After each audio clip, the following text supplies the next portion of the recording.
जय Hind. Hope study में आपका स्वागत है। आज के इस वीडियो में हम पॉलिटी के क्लास 6 जो है एनसीईआरटी का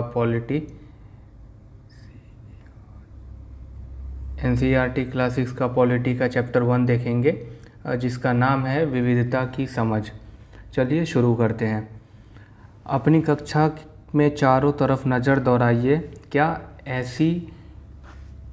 कोई ऐसी साथी है जो बिल्कुल आपकी तरह दिखती हो?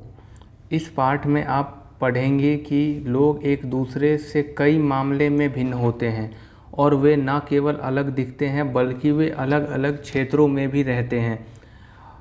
उनके धर्म, रहन सहन, खान पान, भाषा, त्यौहार आदि ये भी अलग अलग होते हैं। ये भिन्नताएं हमारे जीवन को कई तरह के रोचक एवं समृद्ध बनाती हैं।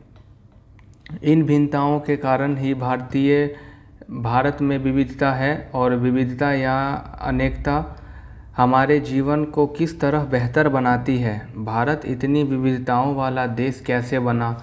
क्या सभी तरह की विभिन्नताएं विविधताओं का ही भाग है? चलिए कुछ उत्तर पाने के लिए हम इस पाठ को पढ़ते हैं। जब आप ये पाठ पढ़ लीजिएगा तो आपको विविधता का जो एकदम कॉन्सेप्ट जो है आपका पूरा क्लियर हो जाएगा। और इसमें जो भी क्वेश्चन दिए गए हैं, और जैसा कि मैं आपको दिखा दूं, पहले तो हम पूरा लाइन बाय लाइन जो भी महत्वपूर्ण चीज़ इसमें दिया गया है उसको देखेंगे। और इसके बाद यहाँ पे मैंने इसका एक कॉन्सेप्ट वाला मैंने यहाँ पे एक जो इसमें से जो मेन चीज़ है उसको मैंने यहाँ पे निकालने का कोशिश किया है। और इसके बाद इससे रिलेटेड जो भी क्वेश्चन है वो हम देखेंगे, ठीक है। तो बस आपको चीज़ों को समझते चलना है। इसमें हमारे लिए सब कुछ तो ज़रूरी नहीं है, लेकिन जो हमारे लिए जो ज़रूरी है और हमारे परीक्षा के दृष्टिकोण से काफ़ी महत्वपूर्ण है, उन चीज़ों को देखेंगे, ठीक है।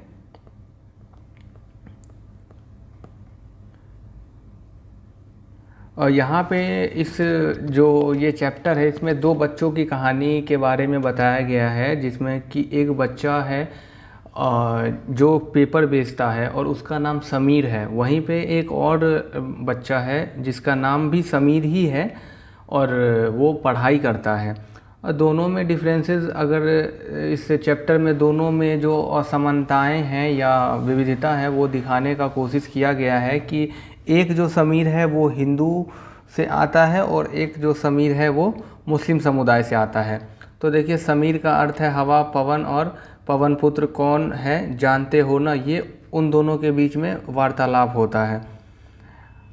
आगे देखिए, समीर एक और समीर दो की धार्मिक व सांस्कृतिक पृष्ठभूमि अलग अलग है। जहाँ समीर एक हिंदू है वहीं समीर दो मुसलमान है। दोनों में दोस्ती हुई क्योंकि दोनों दोस्ती करना चाहते थे। अब दोनों में देखिए खान पान, पहनावा और धर्म, भाषा आदि की ये भिन्नताएं विविधता के पहलू हैं। विविधता मतलब क्या है? दोनों में डिफरेंसेस क्या क्या है।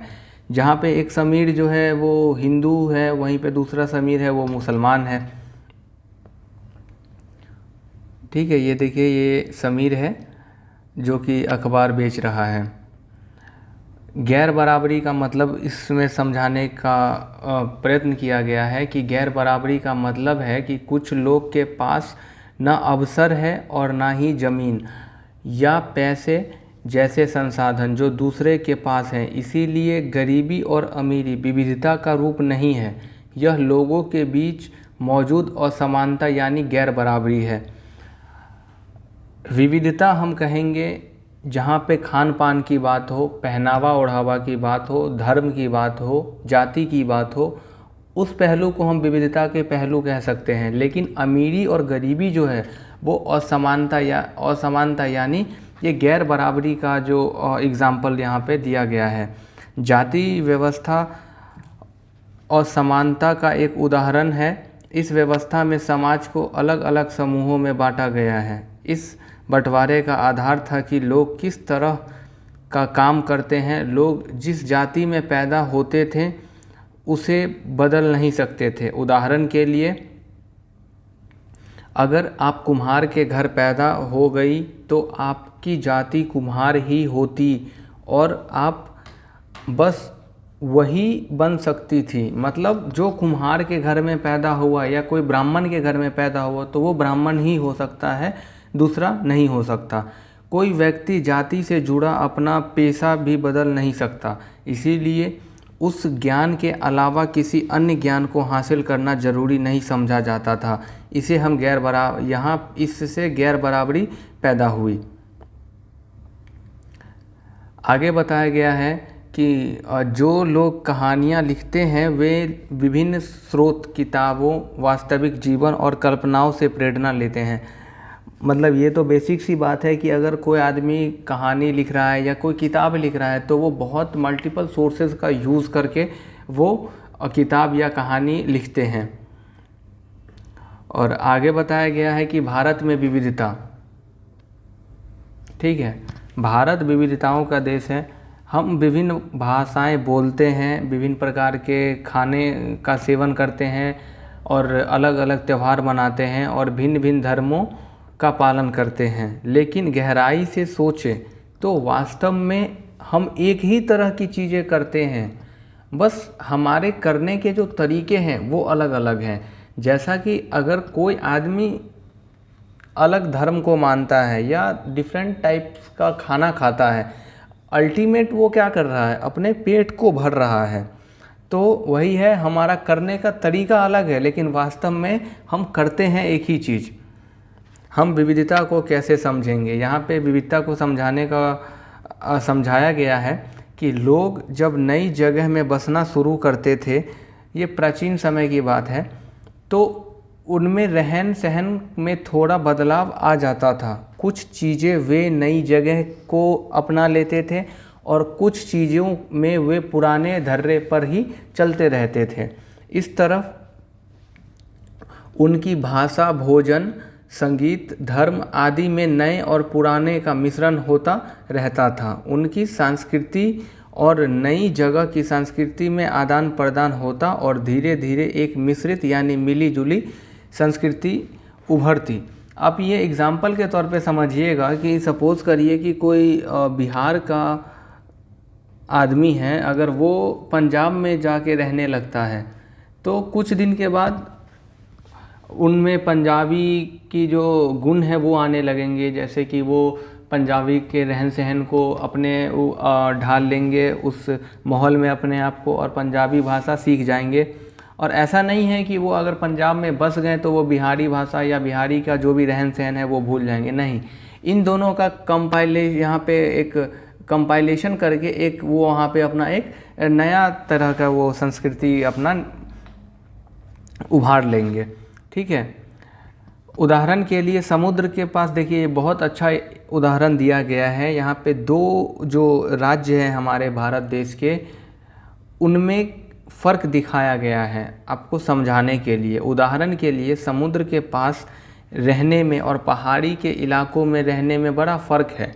न केवल वहाँ के लोगों के कपड़ों और खान पान की आदतों में फ़र्क होगा, बल्कि जिस तरह का काम वे करेंगे वे भी अलग होंगे। शहरों में अक्सर लोग यह भूल जाते हैं कि उनका जीवन उनके भौतिक वातावरण से किस तरह गहराई से जुड़ा हुआ है। ऐसा इसलिए कि शहरों में लोग विरले ही अपनी सब्जी या अनाज उगाते हैं, वे इन चीज़ों के लिए बाज़ार पर ही निर्भर रहते हैं। अब यहाँ पे अब लद्दाख तो हमारा केंद्र शासित प्रदेश हो गया। यहाँ पे लद्दाख और केरल, ये दो स्टेट के बारे में एग्जाम्पल के तौर पे समझाया गया है। अगर आप मैप में देखेंगे तो लद्दाख आपको यहाँ पे मिलेगा और केरल यहाँ पे। तो देखिए ये हमारा नॉर्थ का केंद्र शासित प्रदेश है और ये साउथ साइड का, मतलब एग्जैक्ट नहीं, मैं आपको एग्जांपल बता रहा हूँ कि ये ऊपर का क्या रहन सहन है, क्योंकि आपको पता है कि ऊपर में पहाड़ी इलाका है और नीचे में जो है वो यहाँ पे देखेंगे तो समुद्री इलाका है। तो दोनों के रहन सहन को यहाँ पे बताने का कोशिश किया गया है। ये देखिए ऊंचे पहाड़ वाले रेगिस्तानी इलाका, ये एक लद्दाख का इमेज आपको दिखाया गया है। लद्दाख जम्मू और कश्मीर के पूर्व में पहाड़ियों में बसा एक रेगिस्तानी इलाका है। यहाँ पर बहुत ही कम खेती संभव है क्योंकि इस क्षेत्र में बारिश बिल्कुल नहीं होती और यह इलाका हर वर्ष काफ़ी लंबे समय तक बर्फ़ से ढका रहता है। इस क्षेत्र में बहुत ही कम पेड़ उग पाते हैं। पानी के लिए लोग गर्मी के महीने में पिघलने वाली बर्फ़ पर निर्भर हैं। यहाँ के लोग एक ख़ास किस्म की बकरी पालते हैं जिससे पश्मीना ऊन मिलता है। तो यहाँ पे बताया गया है कि जम्मू कश्मीर में खेती बहुत कम होती है। क्यों कम होती है कि एक तो वहाँ पे पूरा रेगिस्तानी इलाका है और दूसरा वहाँ पे पानी की भी समस्या होती है और वहाँ के जो लोग हैं वो बर्फ़ पिघलने का इंतज़ार करते हैं और उससे वो अपनी पानी की जो पर्याप्तता है उसको पूरा करते हैं। यहाँ पे बकरी एक है जिससे पश्मीना ऊन मिलता है। ये क्वेश्चन पूछा भी गया है कि पश्मीना ऊन किस चीज़ से मिलता है। ऑप्शन था बकरी, भेड़, भालू या हाथी। तो इसका आंसर हो जाएगा बकरी। ठीक है। यह ऊन कीमती है इसलिए पश्मीना शाल बड़ी महंगी होती है।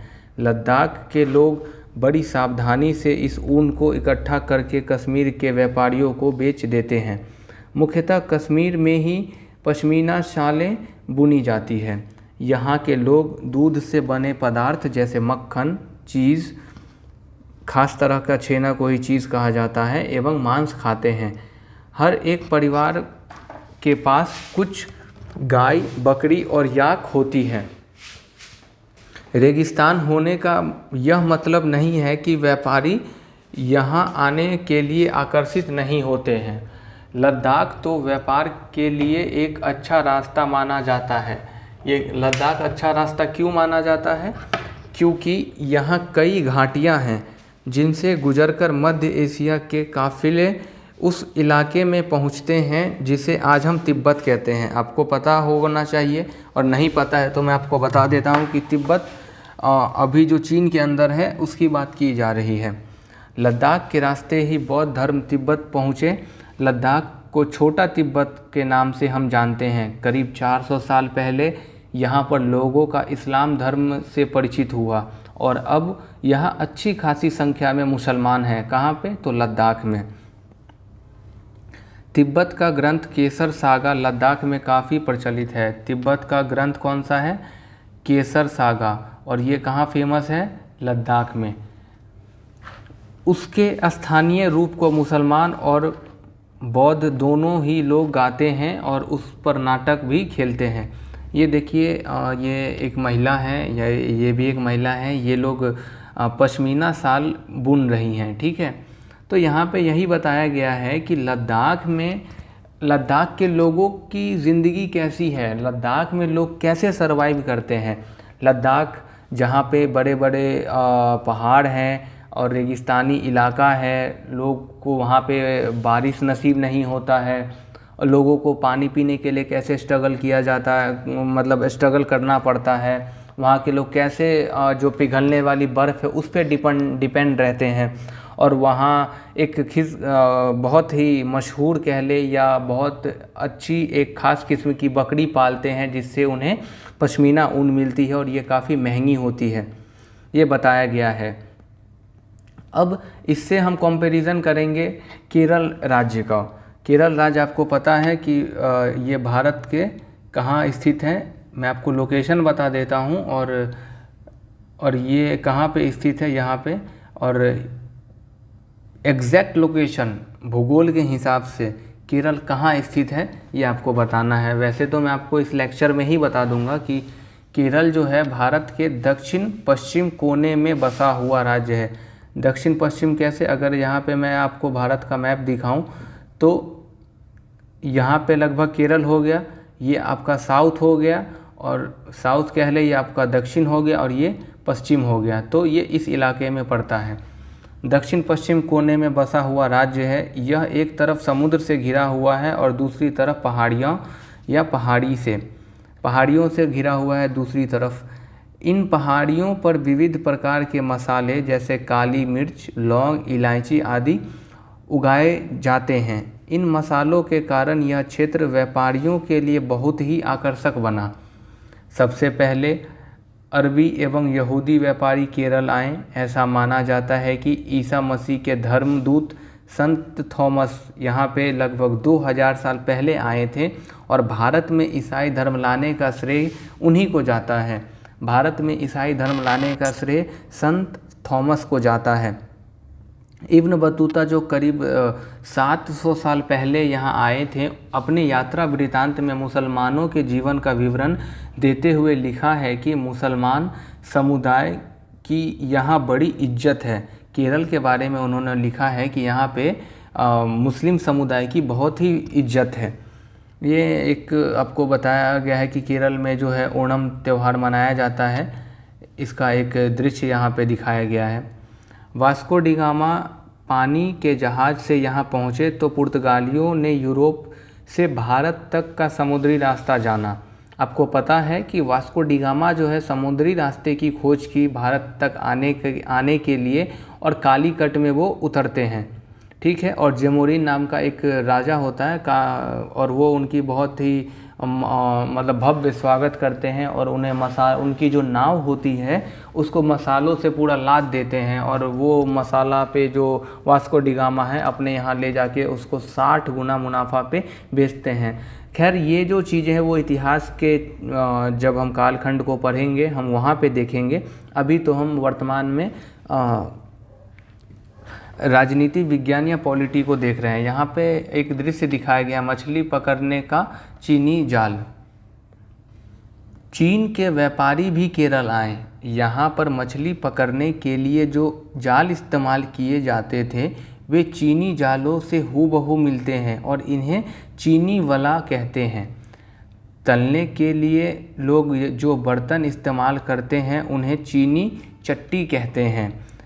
इसमें चीन शब्द इस बात की ओर इशारा करता है कि उसकी उत्पत्ति कहाँ हुई है, यानी चीनी चट्टी और चीना वाला, इस दोनों का उत्पत्ति कहाँ हुआ है तो चीन में। केरल की उपजाऊ ज़मीन और जलवायु चावल की खेती के लिए बहुत उपयुक्त है और वहाँ के अधिकतर लोग मछली, चावल और सब्जी खाते हैं। तो यहाँ पे एक केंद्र शासित प्रदेश है और एक राज्य है केरल। दोनों का यहाँ पे कंपैरिजन किया गया है कि वहाँ के लोग जो लद्दाख के लोग हैं वो अपनी ज़िंदगी कैसे व्यतीत करते हैं, उनको किन किन चीज़ों की कठिनाइयाँ का सामना करना पड़ता है, और जो केरल के लोग हैं उनका जीवन यापन कैसे होता है, वो क्या खाते हैं क्या पीते हैं, इस तरीके से। केरल की भौगोलिक स्थिति ने मसालों की खेती संभव बनाई। वहीं लद्दाख की विशेष भौगोलिक स्थिति और ऊन के व्यापारियों को अपनी ओर खींचा। इस तरह पता चलता है कि किसी भी क्षेत्र के सांस्कृतिक जीवन का उसके इतिहास और भूगोल से प्रायः गहरा रिश्ता होता है। विविधता में एकता देखते हैं। भारत की विविधता या अनेकता की बात को उसकी ताकत का स्रोत माना गया है। जब अंग्रेज़ों का भारत पर राज था तो विभिन्न धर्म, भाषा और क्षेत्र के महिलाओं और पुरुषों ने अंग्रेज़ों के खिलाफ मिलकर लड़ाइयाँ लड़ी थी। भारत के स्वतंत्रता संग्राम में अलग अलग परिवेशों के लोग शामिल थे। ये यहाँ पे एक चित्र दिखाया गया है। ये स्वतंत्रता दिवस के अवसर पे भाषण दे रहे हैं पंडित नेहरू। यहाँ पे ये पंडित नेहरू हैं।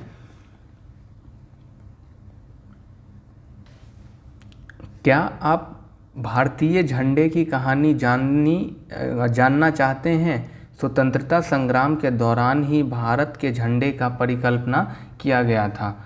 इस झंडे को सारे भारत के लोगों ने अंग्रेज़ों के खिलाफ इस्तेमाल किया था। जवाहरलाल नेहरू ने अपनी पुस्तक भारत की खोज, जवाहरलाल नेहरू की पुस्तक कौन सी है? भारत की खोज। उसमें उन्होंने लिखा है कि भारतीय एकता कोई बाहर से थोपी हुई चीज़ नहीं है, बल्कि यह बहुत ही गहरी है, जिसके अंदर अलग अलग तरह के विश्वास और प्रथाओं को स्वीकार करने की भावना है। इसमें विविधताओं को पहचानना और प्रोत्साहित किया जाता है। यह नेहरू ही थे जिन्होंने भारत की विविधताओं का वर्णन करते हुए अनेकता में एकता का विचार दिया। देखिए अभी मैं आपको बता रहा हूँ और अंतिम समय में हम इसका एक कंप्लीट रिवीजन भी देखेंगे, ठीक है। रविंद्रनाथ टैगोर द्वारा रचित हमारा राष्ट्रगान है, और हमारा राष्ट्रगान क्या है ये आपको कमेंट सेक्शन में लिख के बताना है। अब यहाँ पे अभ्यास दिए गए हैं कि अपने इलाके में मनाए जाने वाले विभिन्न त्यौहार की सूची बनाइए। इसमें कौन कौन से त्यौहार सभी समुदाय द्वारा मनाए जाते हैं, ये सब क्वेश्चन अभी हम देखने वाले हैं। आपने एक चीज़ देखा होगा कि मैंने यहाँ पे जैसे ये सब चीज़ें हैं कि फिलिंग द ब्लैंक्स है कि प्रार्थना, कौन से लोग प्रार्थना करने के अलग अलग तरीके हो सकते हैं, ये सब हम अभी देखेंगे। और ये जैसे है सूची बनाइए कि भारत के अलग अलग प्रांतों में कौन कौन से व्यंजन यानी खाना खाए जाते हैं, इन सब चीज़ों को हम अभी देखेंगे। तो पहले हम इसका सार देख लें कि ये पूरे चैप्टर में जो हमारा चैप्टर है विविधता की समझ, इसमें बताया क्या गया है।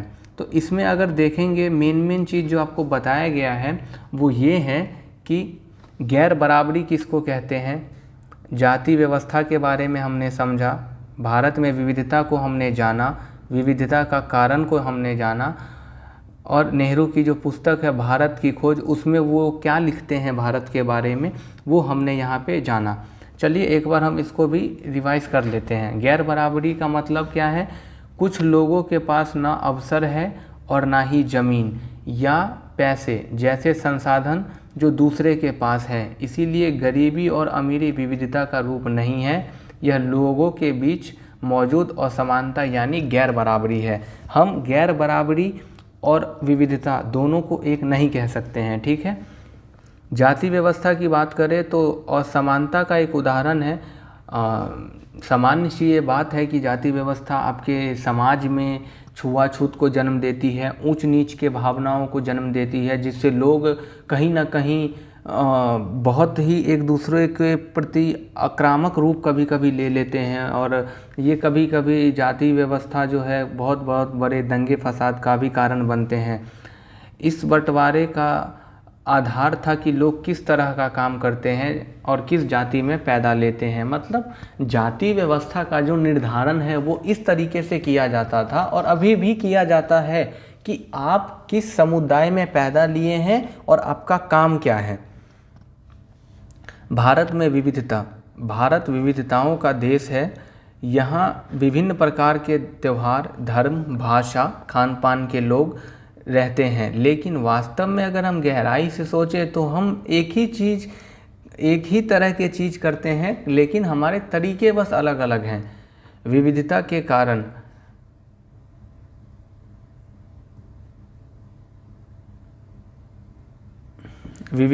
कारण प्राचीन काल के जो लोग हैं युद्ध और भोजन व अकाल अन्य कारण से एक स्थान, यहाँ पे स्थान होगा, एक स्थान से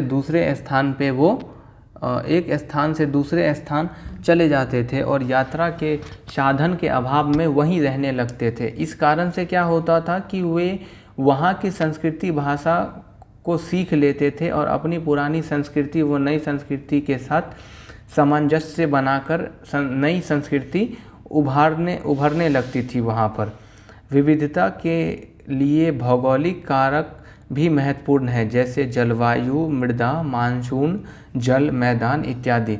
लोग अपनी भौगोलिक परिस्थितियों के अनुरूप व सांस्कृतिक परंपराओं को ढाल लेते हैं अपने ऊपर। मतलब जहाँ का जैसा जलवायु होगा वहाँ के लोग उस तरीके के जीवन यापन में अपने आप को ढाल लेंगे।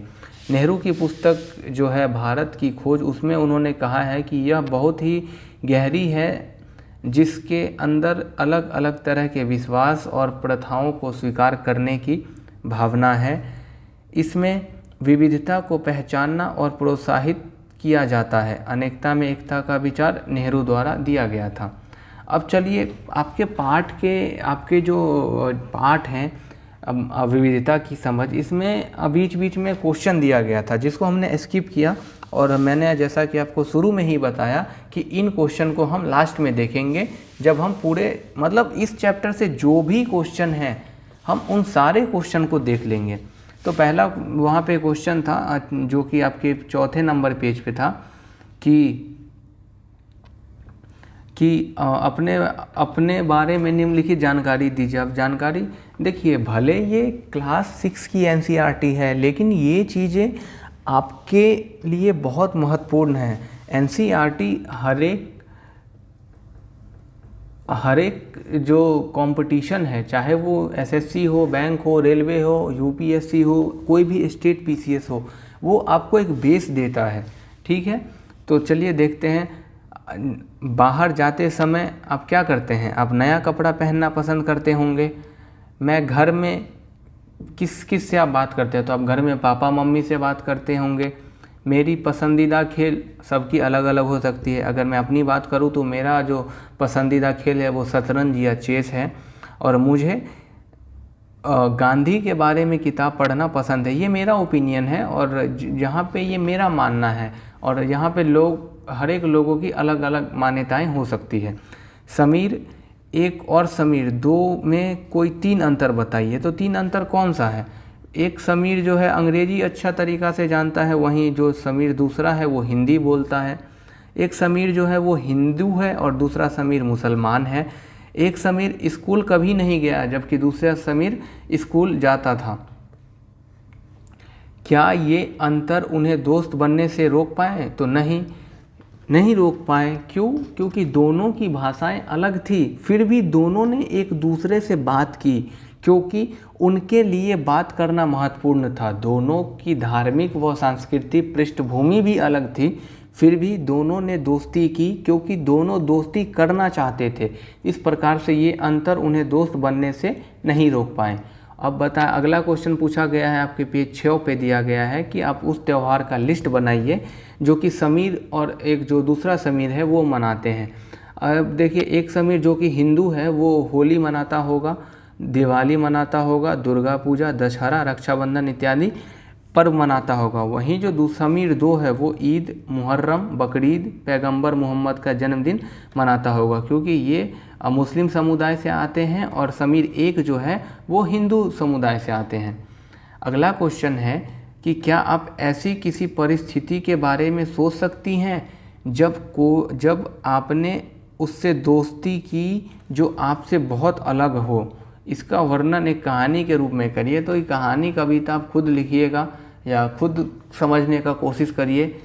देखिए, अगर मैं मोटा मोटा बता दूं कि किसी से भी दोस्ती करने के लिए कुछ भी मैटर नहीं करता है, बस आपकी लैंग्वेज और उनकी लैंग्वेज जो है थोड़ी बहुत मैच होनी चाहिए, जिससे आप कम्युनिकेशन हो सके आप दोनों के बीच में। समीर 2 स्कूल क्यों नहीं जाता था? अपनी राय में अगर वह स्कूल जाना चाहता तो क्या वह जा पाता? क्या यह सही है कि कुछ बच्चे स्कूल जा पाते हैं और कुछ जा ही नहीं पाते? इस पे चर्चा करने के लिए कहा गया है। तो देखिए, समीर 2 जो था वो गरीब था, जिस कारण वो स्कूल नहीं जा पाया, क्योंकि छोटी सी उम्र में ही वो अखबार बेचने का काम करने लगा। वह स्कूल जाना चाहता भी तो वो नहीं जा सकता था, क्योंकि उसके पास अवसर नहीं थे, संसाधन नहीं थे। हाँ, यह बात सही है कि कुछ बच्चे स्कूल जा पाते हैं और कुछ बच्चे स्कूल नहीं जा पाते हैं। सूची बनाइए। अगला क्वेश्चन है, आपके पेज नंबर 7 पे पूछा गया है। सूची बनाइए कि भारत में अलग अलग प्रांतों में कौन कौन से व्यंजन खाए जाते हैं। तो भारत में क्या क्या खाया जाता है, आपसे ये पूछा। देखिए, किताबी भाषा पढ़िएगा तो समझने में आपको टाइम लगेगा, आपको अपना लैंग्वेज में समझना पड़ेगा। अब ये क्वेश्चन पूछ रहा है कि सूची बनाइए कि भारत में अलग अलग प्रांत में कौन कौन से व्यंजन खाए जाते हैं। अरे डायरेक्ट पूछो ना कि भारत में कौन कौन सा खाना खाया जाता है, आदमी देगा जवाब एकदम आसान तरीके से। तो देखिए, इसका आंसर कढ़ी चावल, छोले भटूरे, इडली सांभर, डोसा, मक्का की रोटी, सरसों का साग, ढोकला, खांडवी, बड़ा सांभर, चिकन बिरयानी इत्यादि, और बिहार का लिट्टी चोखा। बहुत से डिशेज़ हैं, आप इतना लिखिएगा तो पूरा भर जाएगा डिस्प्ले, और लेकिन खाना ख़त्म नहीं हो पाएगा। अपनी मातृभाषा के अलावा उन भाषाओं की सूचियों को बनाइए जिसमें आप कुछ शब्द भी जानती हैं। तो ये आप खुद करिएगा। क्या आप सोचती हैं कि आपको ऐसी जगह में रहने में मज़ा आएगा? उन चीज़ों की सूची बनाइए जिनके कमी ऐसी जगह में ज़्यादा खलेगी। अगर देखिए, क्या आप सोचती हैं कि आपको ऐसी जगह में रहने में मज़ा आएगा? उन चीज़ों की सूची बनाइए जिनकी कमी आपको खलेगी। तो 5 चीज़ों की कमी खलेगी। पहला है रंगों की कमी, खान पान के विभिन्न प्रकार हो सकते हैं, पशु पक्षियों के प्रकार में विविधता की कमी और खेलों में विविधता की कमी, मनोरंजन के साधनों में विविधता की कमी देखने को मिलेगी। अब देखिए, भारत के लोगों के बारे में यहाँ पे बताया गया है कि उनका तरीका बताइए आप। तो इबादत देखिए, इबादत करना जो है ईसा मसीह में भजन गाना गाया जाता है। वहीं अगर हम देखें तो आंख बंद करके हाथ जोड़कर भगवान की मूर्ति के आगे प्रार्थना करते हैं हिंदू लोग, ठीक है। वहीं अगर हम मुस्लिम समुदाय की बात करें तो वो एक बड़े से स्थान पर पंक्ति में मौलवी के निर्देश के हिसाब से इबादत करते हैं। अगला शादी का तरीका पूछा गया है कि देखिए, शादी किस किस तरीके से हो सकता है। एक शादी तो आप कोर्ट में जाके कर लें, एक शादी है जो मुस्लिम समुदाय में निकाह के द्वारा होता है, और एक समुदाय जो है हिंदू समुदाय में जो शादी की जो रीति रिवाज हैं, आपको एक अग्निकुंड में 7 फेरे लेने पड़ते हैं, वरमाला वगैरह का सिस्टम है। अब अगला है विभिन्न प्रकार के कपड़े पहनना। इसमें बताया गया है कि मणिपुर की औरत जो है वो फ्नैक पहनते हैं। वो मणिपुर की फेमस कपड़े हैं जो मणिपुर की औरत धारण करती हैं।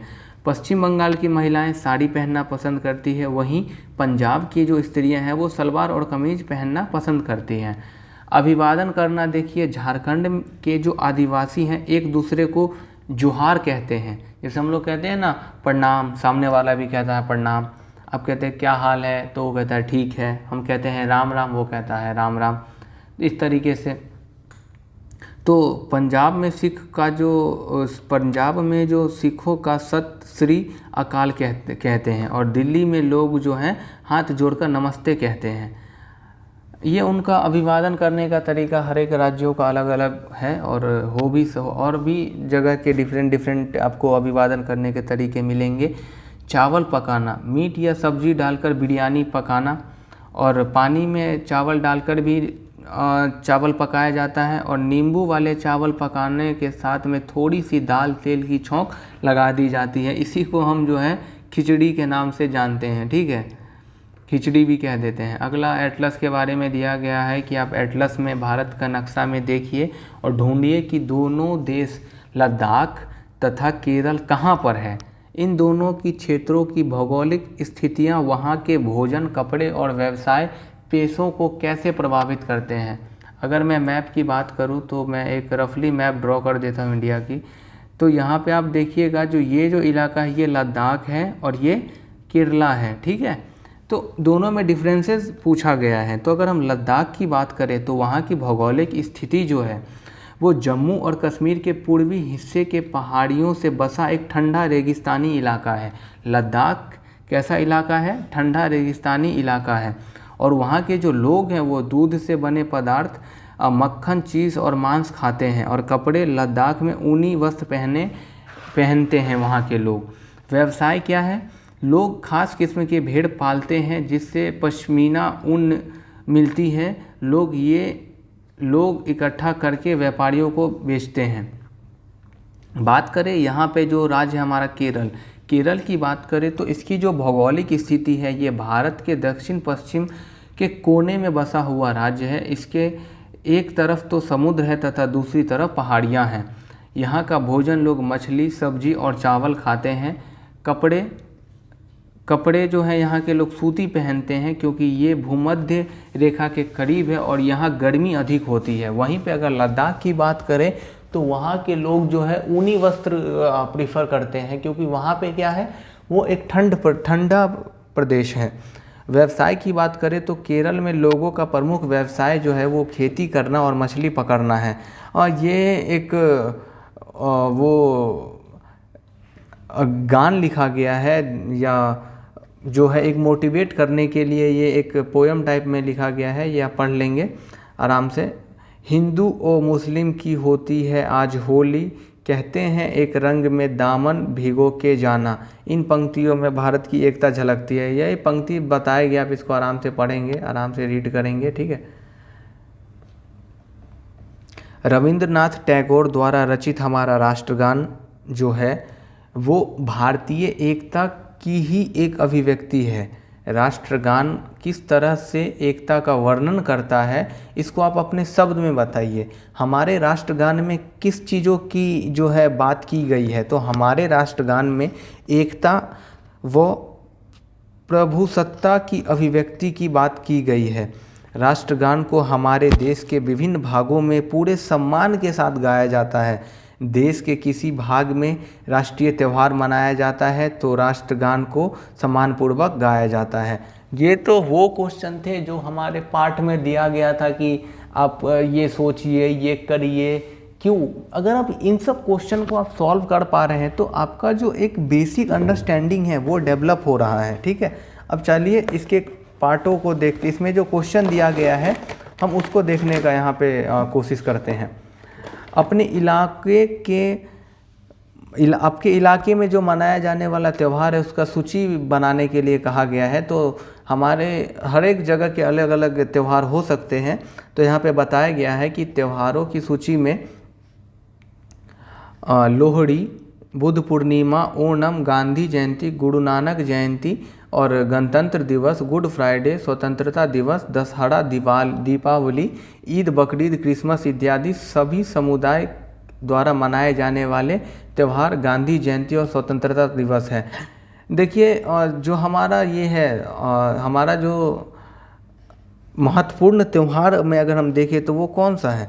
स्वतंत्रता दिवस है, गणतंत्र दिवस है और गांधी जयंती इत्यादि को हम सेलिब्रेट करते हैं। आपके विचार में भारत की समृद्धि एवं विविध विरासत आपके जीवन को कैसे बेहतर बनाती है? तो देखिए यहाँ पे पूछा गया है कि मतलब भारत की विरासत के बारे में पूछा गया है कि भारत अगर हम देखें तो भारत क्या है हमारा? भारत विविधताओं का देश है। यहाँ विभिन्न जातियाँ, भाषाओं, धर्मों आदि के लोग रहते हैं और खान पान के, रहन सहन के ढंग और पहनावे में भी उनमें विभिन्नता देखी जा सकती है। ये तो हमने लेसन में ही देखा कि जो लद्दाख के लोग हैं वो ऊनी वस्त्र पहनते हैं और जो केरल के लोग हैं वो सूती कपड़ा पहनते हैं। इस प्रकार भारत की विविध विरासत हमारे जीवन को बेहतर बनाती है। जब हम विभिन्न लोगों के संपर्क में आते हैं, उनसे मित्रता करते हैं, उनके साथ पढ़ते हैं, काम करते हैं तो उनकी भाषा, रहन सहन और पहनावे के बारे में जानते हैं और उनसे कुछ नया सीखते हैं। इस तरह भाषा, भोजन, संस्कृति का आदान प्रदान होता है और धीरे धीरे एक मिश्रित संस्कृति यानी मिली जुली संस्कृति उभरती है जिससे हमारा जीवन बेहतर बनता है। आपके अनुसार अनेकता में एकता का विचार भारत के लिए कैसे उपयुक्त है? भारत की खोज किताब के लिए इस वाक्यांश में नेहरू भारत की एकता के बारे में क्या कहना चाह रहे हैं? तो इसमें नेहरू कहना चाह रहे हैं कि भारत की जो विविधता या अनेकता उसकी ताकत का स्रोत है।